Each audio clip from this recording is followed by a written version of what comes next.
오늘날 교회들이 많은 전도 프로그램을 통해서 전도를 하고 교회를 부흥시키려고 하지만 별로 효과가 없는 것을 우리가 잘 압니다. 그런데 예전에는 전도를 하지 않아도 교회에 사람들이 몰려왔다는 것을 아마도 아실 겁니다. 부흥이 자연스럽게 됐었고요. 교회 학교에서 성경학교를 할 때 다른 거 준비하지 않고 큰 북을 갖다가 등에 들쳐매고 그 북 치면서 계속해서 여름 성경학교 오세요. 여름 성경학교가 시작됩니다 하면 마치 이 옛날에 그 소독차가 이렇게 가면은 애들이 막 몰려가는 것처럼 아이들이 몰려왔던 것을 여러분들이 기억을 하실 겁니다. 지금은 오라 해도 안 온다 하는 그런 일들이 너무나도 많이 나타나고 있는 시대 현실을 우리는 보고 있습니다. 왜 이럴까요? 이유가 뭘까요, 여러분? 믿음의 선배님들이 그런 얘기를 많이 합니다. 옛날에는 어느 교회 목사입니다, 장로입니다, 성도입니다 라고 얘기하면 다시 한번 봤대요. 그러면서 존경스럽다, 믿을만 하구나, 신뢰할 만하구나 라고 하는 그런 이야기를 들었는데, 지금은 목사입니다 라고 얘기하면 관공서에 가가지고 목사라고 얘기하잖아요. 저도 저 하안 삼동 지역 주민센터에 가가지고 그런 걸 경험했어요. 목사입니다 그랬더니만 다시 쳐다보더라고요. 다시 쳐다보는데 좋은 표정으로 쳐다보질 않더라고요. 목사라고? 이런 식의 표정이 저에게 꽂히는 것을 느꼈습니다. 그래서 당당하게 목사입니다 그렇게 다시 한번 이야기를 하기도 했습니다. 문제는 뭡니까? 우리의 삶 속에서 예수 그리스도가 우리와 함께 하신다는 것은 우리의 믿음의 선배들의 삶과 지금 우리의 삶에도 똑같이 적용되지만, 우리가 믿는 자로서 믿지 않는 자들에게 세상을 향해서 신뢰를 주지 못한다는 게 문제인 거예요. 우리가 사람으로서 신뢰를 줄 수 있는 것은 한계가 있습니다만, 옛날에 우리 믿음의 선배들이 예수 믿으세요? 당신 예수 믿으면 좀 좀 안정감이 있고 좀 등쳐먹지 않겠고 좀 신뢰할 만하겠네 하는 그런 생각들을 줬던 그런 일반적인 생각들, 상식선에서 그리스도인을 보았던 그런 모습들이 지금 우리들이 그리스도인으로서 살아가고 있는 21세기 지금 이 시대에는 믿지 않는 자들이 그런 모습으로, 그런 눈빛으로, 그런 생각으로 우리를 보지 않는다는 것이 문제라는 거예요. 그럼 메시지는 같아요. 2000년 전이나 지금이나 예수 그리스도를 전하는 건 같아요. 그런데 문제는 뭐냐? 메시지는 같은데, 메시지는 항상 능력이 있는데 그 메시지를 전달하는 메신저들이 문제가 생긴 거예요. 메신저들이 예수 믿는 자로서 가짜 행세를 할 때가 너무 많이 있어서 예수를 믿는다고는 하는데, 오늘 제가 요청하지도 않았는데 성가대의 찬양이 첫 가사가 보니까 내가 예수를 안다는 것이 내 입술로만 했습니다 라고 하는 그런 고백이더라고요.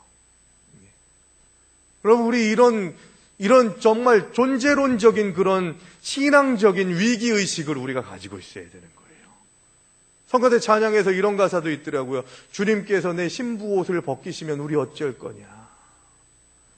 그냥 말로만 믿는다 하지 말고 정말로 하나님의 백성다운 삶의 모습을 가지려면 우리는 어떤 몸부림을 쳐야 될 것인가, 어떻게 하면 진정한 그리스도인으로서 세상의 빛과 소금의 역할을 감당할 수 있을까. 여러분, 우리가 믿는 자로서 내 구원의 문제도 정말 호독호독 해가지고 어떻게 하면은 구원받을 수 있을까 하는 그런 생각에만 빠져 있어서 내 구원의 문제 해결하는 데 바쁜 자가 되면 어떻게 하나님께 쓰임받을 수 있겠어요?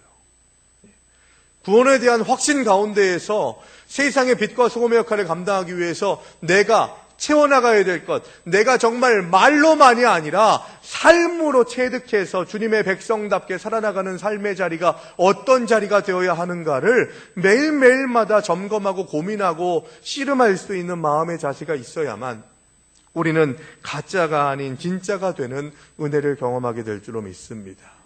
여러분, 진짜 되기 원하십니까? 진짜가 되는 능력은 하나님께 있어요. 내 능력으로는 안 돼요, 여러분. 우리가 계속해서 매일매일마다 내가 진짜가 되어야 하는데 라고 하는 인식을 해야 된다는 건 뭘 얘기하냐면 하나님의 능력을 구한다는 거예요. 내 능력으로는 진짜가 될 수 없으니 주 성령께서 함께 하시고 나를 이끌어주시고 인도하셔서 진짜 되게 하여 주시옵소서. 이 기도가 우리의 삶에 끊이지 말아야 된다는 겁니다. 전도를 하지 말란 얘기가 아니에요. 수많은 전도 프로그램보다 믿을 수 있는, 신뢰할 수 있는, 매력 있는 아름다운 성도들이 되는 것이 우선이라는 겁니다. 그러니까 우리가 진짜 그리스도인이 되는 게 우선이라는 거죠. 내가 진짜 그리스도인으로 살면 야, 당신 믿는 하나님 나도 한번 믿어보고 싶다는 얘기가 절로 나오게 된다는 것이죠. 최고의 전도는 아름다운 성도들의 삶의 모습이 회복될 때 진정한 전도가 이루어진다는 겁니다. 사랑하는 여러분, 그러므로 우리는 오늘날 그리스도인다운 신실한 모습을 잘 보여주고 있는지를 매일매일 생각할 수 있어야 됩니다. 그래서 평소 내가 살아가는 삶의 모습을 통해서 전도의 문이 열리고 있다고 생각하는지, 아니면은 내가 그 문을 닫고 있는 것은 아닌지를 점검해야 되는 것이죠. 두렵고 떨리는 마음으로. 오늘 본문 사도 바울의 에베소 교회를 향한 편지는 사도 바울의 간절한 소망을 기도의 형식을 통해서 담았습니다. 에베소 교회는 3년 동안 정말 땀 흘리면서 애쓰면서 기도하면서 설립된 교회죠. 사도 바울의 가장 애착이 있는 교회라고 할 수가 있겠습니다.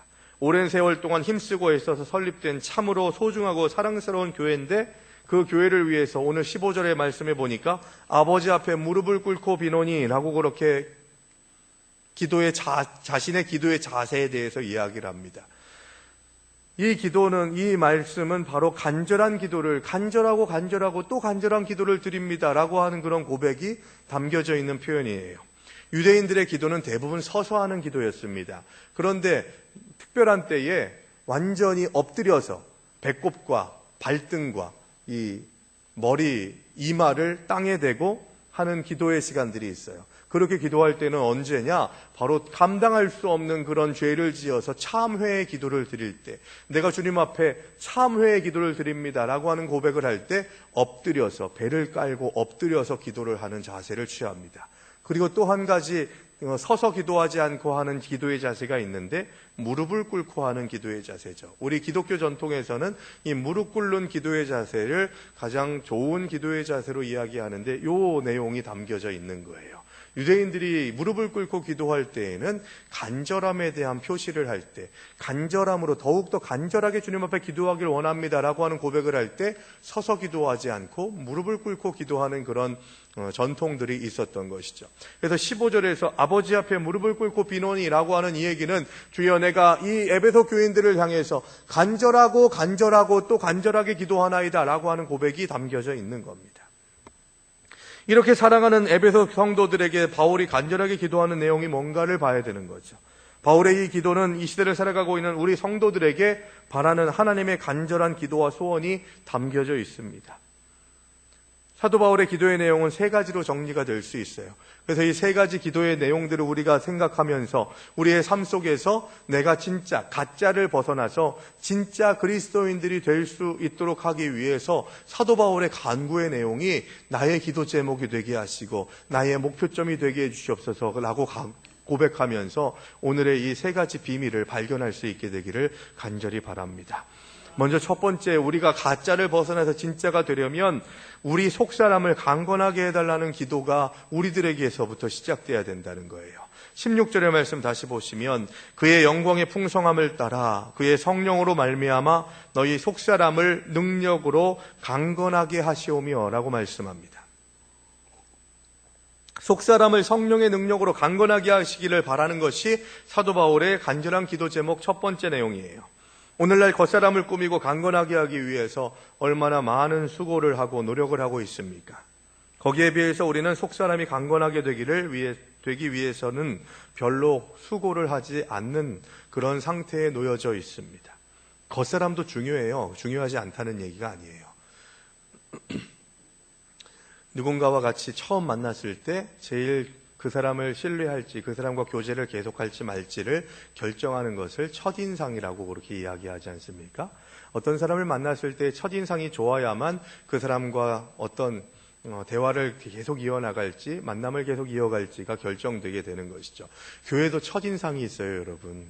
그 첫인상을 잘 채워나갈 수 있어야 돼요. 아름답게 만들어 나갈 수 있어야 되는 것이죠. 그런데 조심해야 될 것도 있습니다. 첫인상이 제일 좋은, 처음 딱 사람을 만났을 때, 이 사람 인상 참 좋다, 이 사람 참 괜찮다라고 하는 그런 이야기를 제일 많이 듣는 사람들이 누군지 아십니까? 사기꾼들이에요. 사기꾼들. 사기꾼들은요, 처음 만났을 때 얼마나 젠틀한지, 말을 얼마나 유창하게 잘하는지, 쏙 내가 듣고 싶은 말을 해주는지 몰라요. 왜냐? 꾼들이니까요. 꾼이라는 건 뭔지 아세요? 꾼. 전문가라는 얘기거든요. 그런데 꾼 앞에 사기라는 게 들어갔어요. 그럼 뭐예요? 등쳐먹고 속이는 전문가라는 거죠. 그러니까 내가 원하는 말을 그렇게 쏙쏙쏙쏙 잘할 수가 없어요. 조심하시기도 하셔야 돼요. 겉사람의 문제가 이런 겁니다. 한국보건연구원의 연구 결과에 따르면 노인 환자 중에서 30%가 우울증을 앓고 있다고 합니다. 우리 국민의 300만 명이 우울증에 빠져 있다고 하고 있고, 우리 국민 35%인 1280만 명이 15세 때부터 59세 때까지 자살을 생각해 본 적이 있고, 그 중에서 155만 명은 자살 직전에 놓여져 있다고 이야기를 합니다. 이 모든 것이 다 속사람에 대해서 강건하게 하려고 하는 것이 아니라 겉사람에 집중하는 삶을 살게 되다 보니까 나타나게 되는 문제였다는 것이죠. 여러분, 자녀들을 양육할 때 겉사람에만 치중하는 그런 양육을 하시면 절대 안 돼요. 속사람도 함께 키워져 나갈 수 있어야 된다는 거죠. 그런 점에서 좀 고생 좀 해도 돼요, 애들은. 좀 삥삥 돌아도 돼요. 어려움 좀 당해도 돼요. 입에 떠넣어주지 마세요. 그리고 자녀들한테 너무 집착하지 마세요. 걔네들 결혼하면 다 훌훌훌 다 배반하고 도망갈 애들이에요. 아시잖아요. 지금 연세 있으신 어르신들한테 한번 물어보세요. 여쭤보세요. 자녀들 덕을 좀 보십니까? 택도 없다고 얘기하실걸요. 그냥 있는 걸로 좋은 거지 그것들이 나한테 뭘 해주겠어. 지금도 뺏어가려고 집에만 오면 막 두리번 거리면서 훔쳐갈 거 찾고 있는데 하는 이야기들을 많이 들을 겁니다. 자녀는 내가 덕 보려고 그 아이들 덕 보려고 하는 게 아니잖아요. 그런 점에서 더 강건하게 키워야 된다는 거예요. 속사람이 더 강해지는 그런 삶을 살 수 있도록 해줘야 된다는 거죠. 그렇다면 어떻게 속사람을 강건하게 할 수 있냐는 겁니다. 오늘 본문에서 사도 바울은 그 비결에 대해서 두 가지를 얘기합니다. 그의 영광의 풍성함을 따르는 것, 그리고 그의 성령으로 말미암아 이런 속사람이 풍성해지는, 강건해지는 삶을 살게 된다는 겁니다. 고린도후서 4장 16절의 말씀에 보니까 이런 말씀이 있습니다. 그러므로 우리가 낙심하지 아니하노니 우리의 겉사람은 낡아지나 우리의 속사람은 날로 새로워지도다. 우리의 겉사람은 낡아진대요. 그게 순리래요. 하나님께서 만들어내시고 하나님께서 창조하신 그 창조의 법칙은 겉사람은, 겉으로 보여지는 모습들은 계속해서 낡아지게 돼 있다는 거예요. 그런데 우리의 속사람은 매일매일 새롭게 해주신대요. 이게 은혜예요. 주님, 내가 돈은 없지만 많은 것을 갖진 못했지만 다른 사람들처럼 떵떵거리진 못하지만 나의 마음을, 나의 삶을 매일매일마다 내 속사람을 온전케 하시고 기쁨이 넘치게 하시고 능력 있게 하심을 감사합니다. 계속해서 내 속사람을 새롭게 하시는 하나님의 은혜를 기억합니다. 고백하면서 매일매일의 삶을 새로운 마음으로 살아가는 것이 은혜인 줄로 믿으시기 바랍니다. 바울은 이런 고백을 할 때 그는 많은 고난과 환난으로 인해서 신체의 연약함 가운데 있었습니다. 그러나 그의 속사람은 날로 강해졌어요. 날로 강건해졌다고 말합니다. 왜 그럴까요? 지극히 크고 영광스러운 하나님의 나라, 풍성한 하나님의 나라를 보았기 때문입니다. 여러분, 지금은 누려지지 않더라도, 지금은 완성되지 않았어도 우리가 누릴 하나님의 나라를 소망하십니까? 하나님의 영원한 나라, 천국에서의 삶을 소망하세요? 예? 우리의 삶은요, 이제 가면 언제 오나, 이게 아니에요. 우리의 삶은 어떤 고백이 있는 거예요? 천국에서 만나보자, 그날 아침 거기서. 아멘이십니까? 천국에서 만나보자는 거예요. 그리고 좀 땡겨서 내가 어디를 가든지 높은 산이 거친 들이 초막이나 궁궐이나 우리 주님 계신 곳이 그 어디나 하늘나라래요. 근데 우리 주님과 함께 동행하는 오늘의 삶이 아무리 땡겼어도 온전한 하나님의 나라의 모습으로 우리들이 살아갈 수 없기 때문에 가끔씩은 낙심하고 절망하고 힘들어하지만 사도 바울이 이야기하는 거, 우리의 속사람은, 속사람의 강건함의 능력은 어디서 오냐? 하나님 나라를 소망하는 데서 온다는 거예요. 그 하나님 나라의 소망은 바로 풍성함이래요. 잠깐 좀 맛만 보고 말아주는 게 아니라, 제가 코스트코나 뭐 이마트나 이런 데서 제일 감질나고 짜증나는 게 뭔지 아세요? 안 먹고 말아요. 시시코너. 그거 하나 주면서, 그거 낚시질 하듯이, 그거 먹고 한번 사봐 하는 거, 그거 꼬드김 받고 싶지 않아요. 제가 그거 먹는지 아십니까, 여러분? 먹습니다. 아이고, 감질나는 거, 그거. 차라리 안 먹는 게 낫지. 먹으려면 좀 제대로 먹어야 되는 거 아니겠어요? 하나님께서 주시는 그런 은혜는 풍성해요. 하나님 나라의 영광의 풍성함으로 우리를 예비해 주시고 있다는 거예요. 사도 바울은 그걸 본 거죠. 그래서 지금 갇혀있고 육신적으로 연약함이 있더라도 속사람은 강건해 있는 거예요. 여러분, 돈 때문에, 또한 건강 때문에, 또한 여러 가지 어려움 때문에 낙심하고 계십니까? 속사람이 강건해지시려면 우리의 소망은 하나님의 영광의 풍성한 하나님의 나라에 있다는 것을 믿으시기 바랍니다. 속사람을 강하게 하라는 말씀이 주는 의미를 어떻게 좀 쉽게 얘기할 수 있을까 고민하다가 글을 하나를 발견을 했습니다. 어떤 목사님이 간증하듯이 쓴 책인데요. 이 목사님이 이런 얘기를 해요. 제가 이야기를 좀 풀어서 말씀을 드리겠습니다. 이 목사님이 이렇게 얘기합니다. 누군가 나에게 당신의 꿈이 무엇입니까? 라고 물어본다면 나는 서슴없이 두 가지를 얘기합니다. 좋은 목사, 아름다운 교회. 이 두 가지가 자신의 가장 중요한 비전이고 꿈이라는 거죠. 여기에는 두 가지 명사와 두 가지 형용사가 있다고 합니다. 이 목사님이 이렇게 풀어내는 거예요. 명사는 뭡니까? 목사, 교회. 이것이 명사예요. 그럼 형용사는 뭡니까? 좋은, 그 다음 아름다운. 이 두 가지죠. 이 두 형용사는 내가 어떻게 살겠다고 하는 꿈을 말해준다는 거죠. 좋은이라고 하는 형용사는 이 목사님이 목사로서 하나님 앞에서 어떻게 살아가야 한다고 하는 그런 꿈을, 아름다운이라고 하는 형용사는 이 목사님이 섬기는 교회를 어떻게 이끌어 나가야겠다고 하는 비전을 담고 있다고 설명을 합니다. 그런데 또 한 가지를 이야기를 해요, 이 목사님이. 만약에 누군가가 나에게 이 명사형인 목사, 교회가 더 중요한 당신의 비전입니까? 아니면 이 형용사 두 가지, 좋은, 아름다운 이 두 가지 가치가 당신에게 더 좋은 가치입니까? 명사형과 형용사형 두 가지 중에 어떤 것이 당신의 가장 중요한 비전을 담고 있냐고 물어본다면 나는 서슴없이, 망설임 없이 두 개의 형용사를 꼽는다는 거죠. 좋은, 아름다운이라고 하는 단어가 나의 비전을 구체적으로 실현해내는 꿈이라는 것입니다. 대단히 중요한 메시지를 담고 있다고 저는 생각해요. 왜냐하면 무엇이 되느냐 하는 것은 사실 어떻게 사느냐에 대한 나의 결정이 낳은 부산물입니다. 내가 무엇이 되느냐는 내가 어떻게 삶을 살아서 하나님께 영광을 돌릴까 하는 것에 대한 과정일 뿐이지 그게 목적이 되어서는 안 된다는 거예요. 저도 마찬가지로 목사가 되는 것이 목적이었다면 2005년도에 목사 안수 받았을 때 제 비전은 끝나는 거죠. 그런데 어떤 목사가 될 것이나 어떤 목사가 되고 있느냐라고 하는 것을 통해서, 그 질문을 통해서 계속해서 그 비전을 품고서 하나님의 백성으로서 살아가려고 하는 그런 삶의 모습, 진짜 그리스도인들이 되겠다고 하는 다짐과 결단이 거기에서 녹아져 나는 것이죠.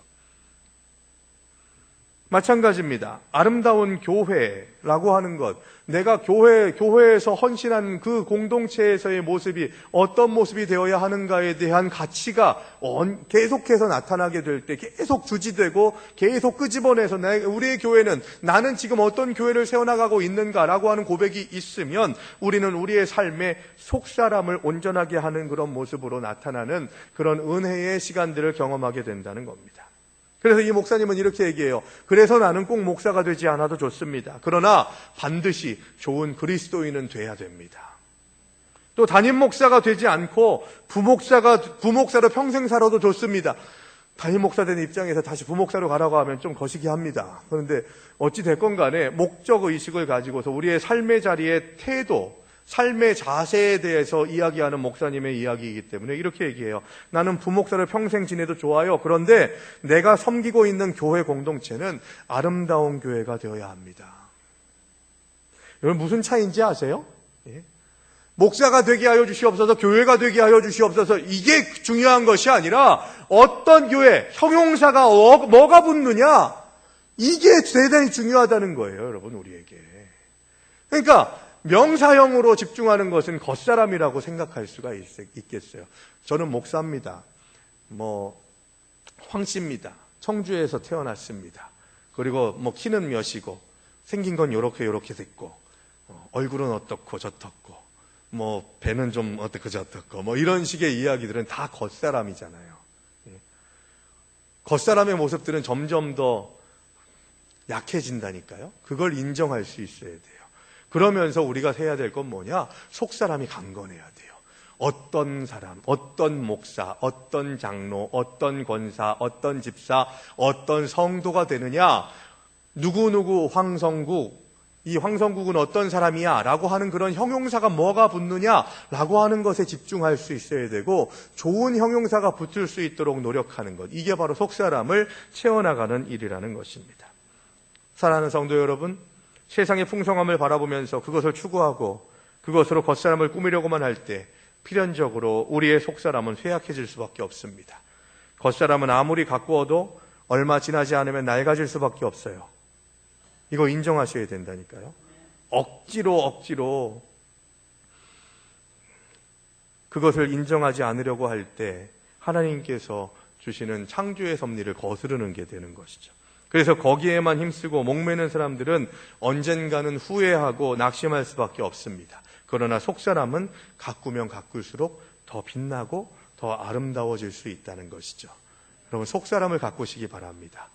내 이름 앞에 어떤 형용사가 붙는지, 그리고 나는 어떤 형용사를 붙여서 하나님 앞에 영광 돌리고 싶은지를 우리가 스스로 발견하고 찾고 결단하고 다짐할 수 있게 되기를 바랍니다.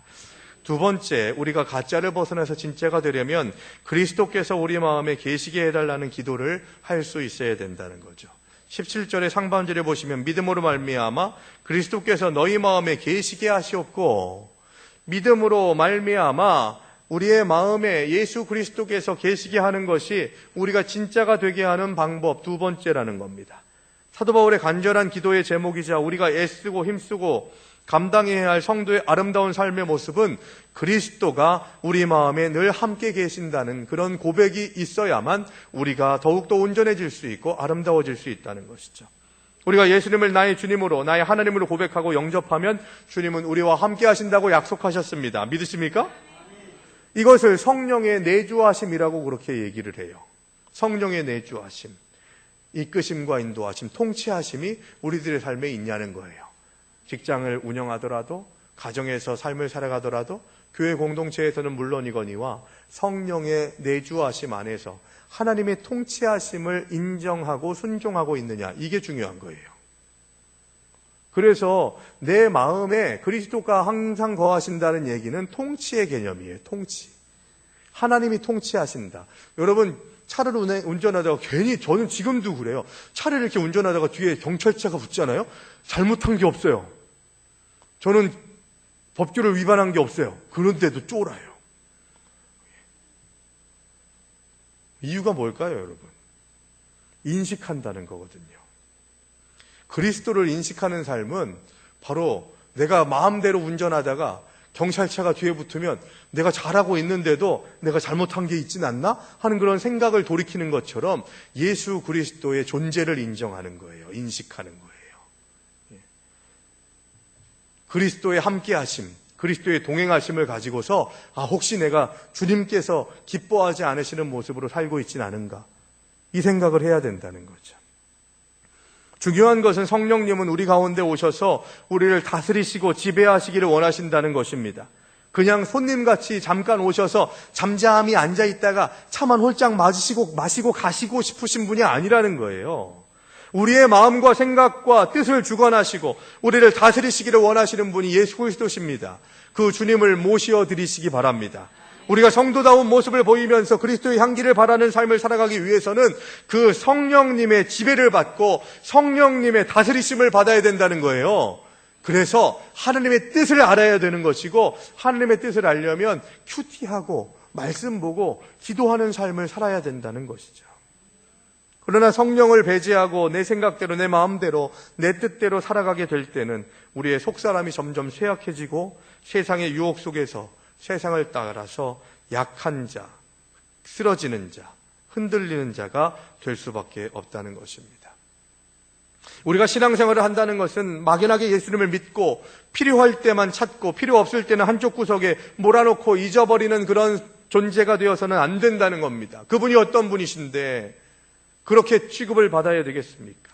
예수님이 매일매일의 삶에 우리와 함께 하시고 우리의 주인이 되셔야 합니다. 끊임없이 주님과 교제할 수 있어야 하고, 우리를 다스리시고 우리를 지배하시는 주님의 뜻을 따라서 순종하는 삶을 살아나가는 것, 이것이 바로 그리스도를 내 마음에, 내 삶의 중심에 모셔드리는 삶이라는 것입니다. 마지막 세 번째, 우리가 가짜에서 벗어나서 진짜 그리스도인이 될 수 있는 또 다른 마지막 방법은 바로 17절 하반절의 말씀이죠. 너희가 사랑 가운데에서 뿌리가 박히고 터가 굳어져야 된다는 겁니다. 뿌리가 박히고 터가 굳어져야 되는데 어떤 뿌리와 어떤 터가 박히고 굳어져야 된다고요? 사랑에 근거한, 사랑의 뿌리가, 사랑의 터가 박히고 굳건해져야 된다는 것입니다. 영국에 3년 동안 가뭄이 있었대요. 우리나라는 뭐 몇 개월 정도 가뭄이 있지만 몇 년 동안 가뭄이 있었던 적은 거의 없지 않습니까? 영국에 3년 동안의 가뭄이 있었는데 런던 시내에 포도나무 한 그루가 있었답니다. 다른 식물들은 다 이 가뭄 때문에 시들고 죽어나갔는데 3년 동안 이 포도나무는 더 풍성하게 열매를 맺고 그 당도가 너무 달 정도로 더 맛있을 수가 없다 할 그럴 정도로 아주 최상급의 포도 열매를 맺더라는 거예요. 왜 이럴까? 얘는 뭐 때문에 이렇게 이 가뭄 가운데에서 더 아름다운 열매를 맺을까 하는 그런 생각에 이 식물을 가지고서 연구를 했다고 합니다. 연구한 결과가 나왔는데 결과가 간단했어요. 포도나무의 뿌리가 깊게 들어박혔는데 그것이 어떻게 하다가 이 템즈강 쪽으로, 이 런던의 그 중심에 흐르는 템즈강 있지 않습니까? 우리 한강처럼 거기에 이 뿌리가 연결되어 있어서 항상 양분을, 이 수분을 공급받았다는 거예요. 뿌리라고 하는 것, 여기 오늘 본문에서도 말하고 있는 이 우리의 삶에 뿌리가 박히다라고 하는 이 얘기는 공급의 의미예요.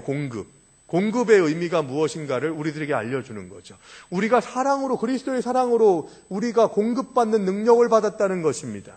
뿌리가 그리스도께 있다는 거예요. 그런데 그 그리스도가 누구시라고요? 사랑이시래요.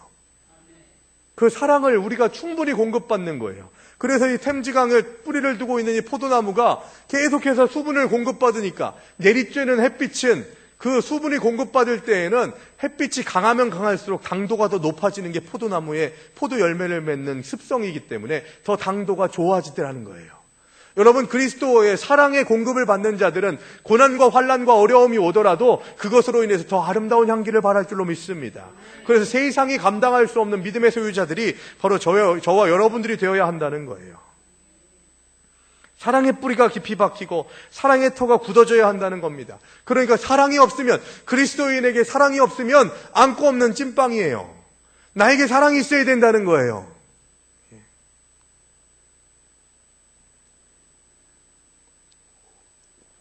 사랑할 준비가 되셨습니까?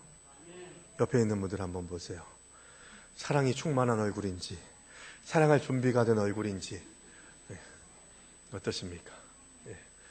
자, 인사하겠습니다. 내가 먼저 사랑하겠습니다. 내가 먼저 사랑하겠습니다.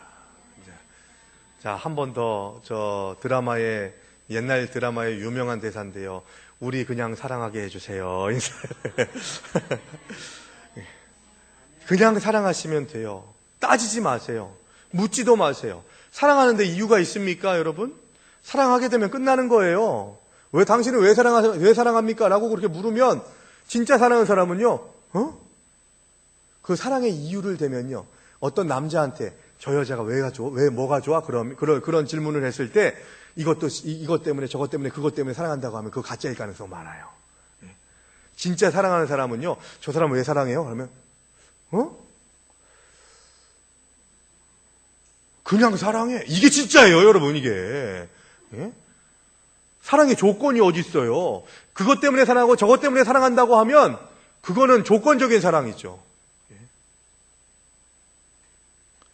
그냥 사랑하는 거예요. 믿는 자들이라면 그냥 사랑하는 능력이 우리에게 있어야 된다는 거죠. 우리가 얼마나 하나님을 사랑이십니다라고 말합니까? 하나님은 당신의 독생자를 우리를 위해서 주시기까지 우리를 사랑하셨습니다. 독생자 예수 그리스도는 이 땅에 오셔서 십자가에 달려 죽으시기까지 우리를 사랑하셨어요. 믿으십니까? 그리고 그 최고의 사랑을 받은 우리들이 주님의 사랑을 기억하면서 눈물 흘리며 주님 그 사랑을 알게 해주심을 감사합니다 고백하는 때가 얼마나 많이 있어요. 그런데 우리가 그 사랑을 알면서도, 그 사랑을 기억하면서도 그 사랑을 펼치지 못하는, 그 사랑의 터를 견고하게 하지 못하고 그 사랑의 터, 그 마당에 그냥 비가 조금만 와도 질척질척해서 사람들이 들어올지 못하게 하고 흔들리는 그런 신앙생활로 하나님께 영광 돌리지 못하고 사랑의 열매를 맺지 못하는 일들이 얼마나 비일비재하게 많이 있냐는 거예요. 점심시간에 지금 우리 예배드리고 밥 먹으러 갈 때 밥 먹다가 내 앞에서 국이 끊겼어요. 반찬이 끊겼어요. 밥이 끊겼어요. 그러면 아이 애참봉사부 뭐 하는 게 지금 이거 밥도 제대로 잘 준비 못 해가지고 이거 제대로 못 먹이는겨? 라고 그렇게 얘기하실래요? 그거 한 끼 좀 덜 먹으면 어때서? 다른 앞에 세심자들한테 끊기지 않고 저한테 끊기게 된 것을 감사합니다. 이렇게 고백하세요, 여러분. 내가 밥을 못 먹게 된 게 감사합니다.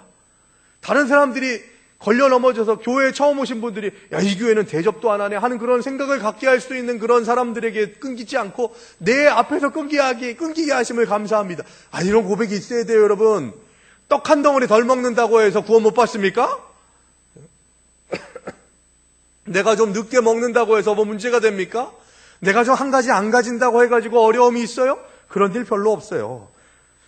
그런 것에 목매서는 안 된다는 거죠. 하나님을 믿고 주님을 따른다고 하면서 우리가 사랑의 삶을 살지 못하면 그것은 진정한 주님의 백성의 삶이 아니라는 것입니다.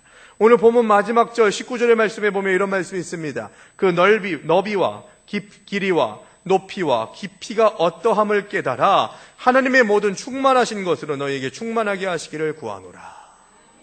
이 얘기는 뭐예요? 너비와 길이와 높이와 깊이에 대해서 이야기한다는 건 뭐냐 하면 모든 것이 꽉 찼다 그 얘기예요. 너비를 재도 깊이를 재도 어떤 것을 재더라도 꽉 차게 하시는 풍성하신 하나님의 은혜가 너희를 향하고 있다라고 그렇게 말씀하고 있는 거예요. 거기에 호수를 대라, 전기를 꼽아라, 그러면 그게 다 너희들의 것이 된다라고 말씀하고 있는 거예요. 그렇게 진짜 그리스도인들은 누리는 것이 많습니다. 진짜 하나님의 백성들은 하나님께서 예비해 놓으신 풍성한 은혜가 많아요. 그 은혜를 누리시는 저와 여러분들 되시기 바랍니다.